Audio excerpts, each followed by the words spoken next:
Mwadzuka bwanji amala anzanga kwina kulikonse kumene muli. Ine ndadzuka bwinobwino, wamphamvu wa moyo. Amala anzanga, ndikufuna ndikambe ichi. Munthu akakhala odalisika ndi odalisika. Andi inuyo olomuta khala kuti mukufuna muyipise mbiri yake dziko lonse. Munthuyo amakhala odalisika. Chala cha Mulungu chikakhala kuti chaloza ndithu. Zachitika dzulo ku Page House ndi chisimikizo chokwanira, ndipo ndi chizindikironso chokwanira kunena kuti Profesa Arthur Peter Mutharika anthu amamukonda, komanso Mulungu amamutani kuti amamukonda. Andi anthu akuyesesa kuyipisa mbiri za Profesa Arthur Peter Mutharika kumanena kuti wakalamba, koma still more anthu akutha kudziwa chomwe chili mwa Profesa Arthur Peter Mutharika. Azibusa 50 chakuti kupita kukatani kuti kukamuyendera Ankhoma Synod. Tikunena wandi azibusa Ankhoma Synod. Ndipo atati anene kuti secretary wa CCP sakuziwa sakutani, koma sizikusintha kuti awo sakhala azibusa. Ndi azibusa ndithu Ankhoma Synod. 50 chakuti. Timatima kuonani panabwera kunapita azibusa Atlanta Synod. Anthu anapangidwa force. Mulembe anapangidwa force kutulusa chikalata chonena kuti zimenezo sakuzitani kuti sakuziziwa zokuti anapita anthu kumeneko. Azibusa ndi anthu kuleko azibusa azatenga nawo gawo potani kuti povota. Azibusa akusogolera nkhosa za mdziko muno amene ali anthu. Azibusa ndi amene angayambe kufunira yani kuti zabwino anthu awo amene amasogolera.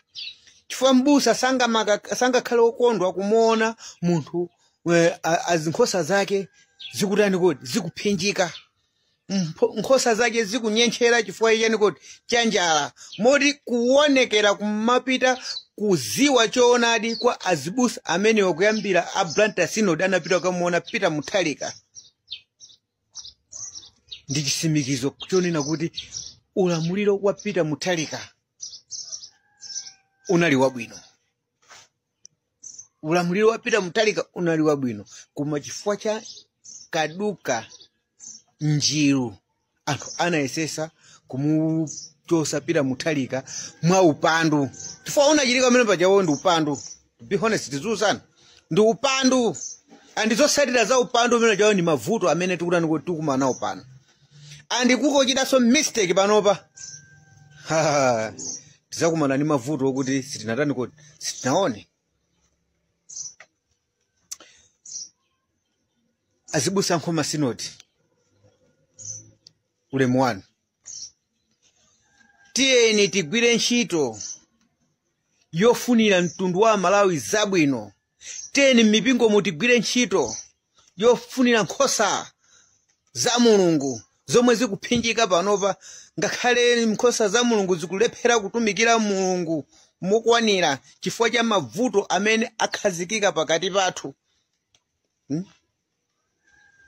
Kumeneko timanena ndiye kuti kukonza dziko. Kumeneko ndiye kukonza dziko. Singamulembere munthu malire.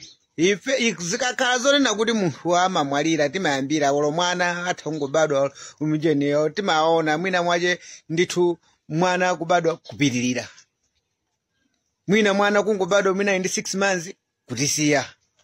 Ainichani imfa ilibe mwini. Kuteko amene tikuwatenga ngati olimba pano pawa ndi amene sangatheurani kuti kusogola. Nzeru ya Mulungu ndi nzeru ya munthu ndi zinthu zotani kuti zosiyana. Ndiye tiyeni ababa titengerepo phunziro kulimbana ndi Profesa Arthur Peter Mutharika. Munthu onena kuti sana chimwepo china chiliyonse.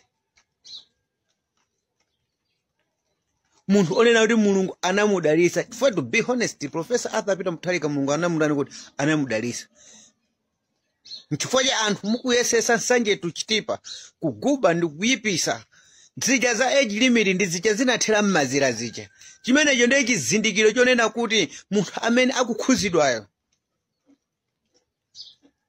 ali ndi mphamvu zina zapaderadera, ni munthu ozozedwa m'mapaderadera. Mulungu sangalole. China chilichonse chomwe mukunena kwa Professor Arthur Peter Mutharika, mulungu ngati anamusankha kuti akulamulanso dziko lino kachiwiri, anamusankha ndithu. Palibe chomwe kumeneko kunali kulankhula kwa activist ovuta kwambiri Cliff Chinyama amene amalankhula mopanda mantha mosaopa pa TikTok kudzudzula boma la Joseph McCarthy chakwera ndi chipani chawo cha Malawi Congress Party. Lero akutitu palibe amene angatsutse ngati mulungu anasankha kuti olemekezeka Professor Peter Mutharika adzalamuliranso dziko lino. Ndeka mutakonza mapulani a mtundu wanji munazionera nokha age limit bill inangofera malere sinapite patali kuonetseratu kuti ayi pa Peter Mutharika pali mdalitso, pali kudzozedwa kosiyana kumene mulungu anadzodza kuti akuluwa tsiku lina adzabweranso pa mpando wawo ngati president wa dziko lino la Malawi. Ndeni mwamvera iponka Cliff Chinyama, ndimafuna kuti musanachoke mutiuze maganizo anu pa zimene anena Cliff Chinyama zokhudzana ndi a Professor Arthur Peter Mutharika pompano pa Nyasa Voice Box.